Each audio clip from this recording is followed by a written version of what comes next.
I just love living here. I personally quite enjoy being alone. Some days when you've been at work all day and you've been answering questions and you're dealing with people constantly all day, it's a nice place to be able just to go for a walk for an hour or a couple of hours and not see anyone. People see it as quite extreme, and it can be, but for me personally, I enjoy that separation, especially in the winter when you can have the island to yourself and you can just have that breathing space for yourself. We can have anything from 20 visitors to over 100, so we have to be prepared for that at different times of the year.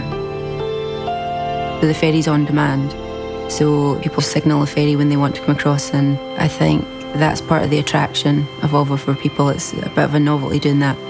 We've got a lot of plans for the island for the regeneration and repopulation. We've had architects' plans drawn up so we can have people back living in the empty houses.